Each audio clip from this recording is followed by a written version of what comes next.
Good morning. Thank you for being here so early on a Saturday morning. Naturally, it will take some time for us to get together.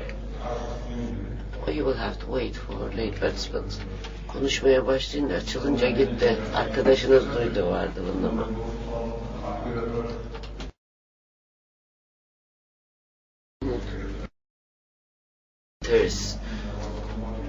Actually, I don't want to be just a moderator. I want to be an activator. You know, some moderators just sit there and do nothing. I would like to talk about the subject that we are discussing today. Psychotropic chemicals, antidepressants, etc. have been the subject of much discussion, especially since KT study. There is a lot of discussion going on about the efficacy of antidepressants and antipsychotics. Some people believe that they're not very effective, and some people believe that all the data in earlier studies were not fully disclosed. So there is a lot of controversy. Recently, a new development, the study of Kirsch, indicating that antidepressants are not as effective as placebo, and all this created a lot of unrest.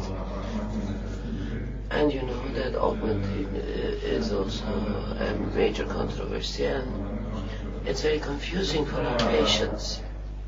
These are some of the subjects that I would like to take up with you. Today we have highly experienced colleagues. I invited them for this session, and I'm very grateful that they accepted my invitation.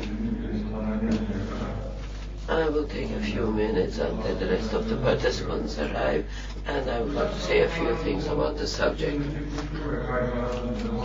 I spoke about some of the difficulties related to the studies. When we look at the competition between pharmaceutical companies, you know that the initial studies were started with the support of the industry. Naturally, initial studies were supported by the pharmaceutical companies. In the antipsychotics, haloperidol was recommended as 20 milligrams. And the high dose administration of haloperidol created a bias. Later studies, such as UFAS, indicated that the dosing was brought down to 3 milligrams. If you give 15 milligrams of haloperidol or to someone, to anyone, even a healthy individual, there will be extrapyramidal effects. Naturally, the earlier studies in semantic gaps in that respect, the dosing was not actually correct.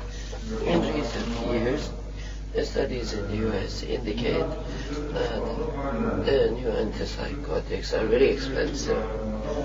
A study in 2005 shows that people are paying, or the insurance companies are paying, $11.5 billion for antidepressants. You know that in 2002 and 2003 there was a scandal actually. It started in Japan. It was about olanzapine. There was serious side effects and people were hospitalized because of diabetic ketoacidosis. And there were many people sued the pharmaceutical company and the physicians because of metabolic side effects. Some patients were deceased, and there were also side effects such as diabetes, metabolic syndrome.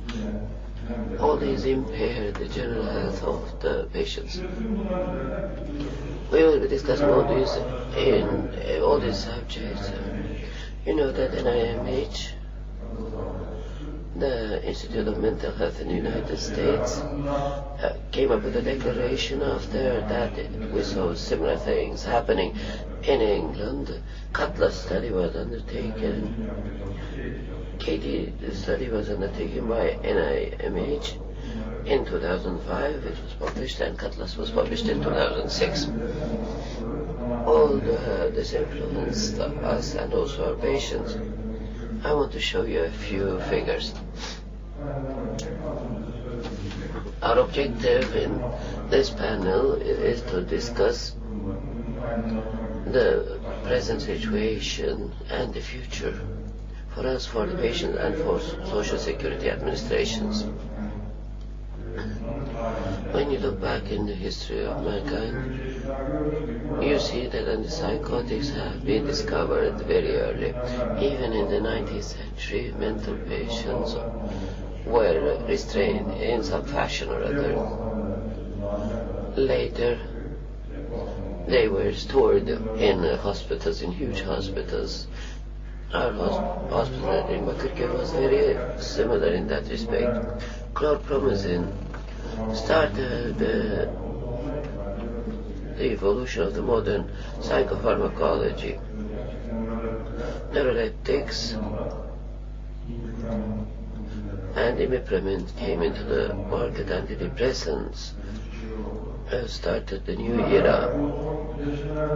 In the light of recent developments, our expectations changed also. At the beginning, we only wanted to treat positive symptoms, but now our expectations are higher. We want our patients to have functional capacity and social capacity improvement. As I told you, in the U.S., the antidepressants, the total cost was $11.5 billion. And here you see the KT study. The KT study has been completed and the results have been published. In the past, we thought that atypical antipsychotics were superior to typical antipsychotics, but now we learn that they're not as good as we expected them to be. We know that the compliance or adherence of the patient is not very good. Even the best patients and the best medication is maximum 36 months with olanzapine. In psychotic disorders or bipolar disorders, adherence to therapy is very important. Second phase, clozapine became prominent. Clozapine is living through a rebirth. This is the third rebirth of clozapine. All these results had an influence on us and also on the sales of antipsychotic medication. Metabolic side effects are decreased. Olanzapine, with high level of metabolic side activity, began to lose ground in the market, and the others are increasing their sales. And this is the Cutlass study. It's a study that was done in England. Typical antipsychotics and atypical antipsychotics were compared in Cutlass study. The results were disappointing. New antipsychotics did not live up to our expectations. Renekon and colleagues completed a study called UFEST. It was completed in 2006. It was carried out in 13 European countries. 3 companies supported the study: AstraZeneca, Pfizer, and Sanofi Aventis. They criticized KT. They said that Ketiapin dose was very low. Amisulpride was included in this study, and haloperidol dose was decreased to 3 milligrams.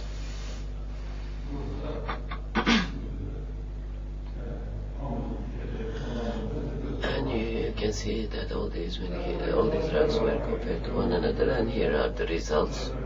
Haloperidol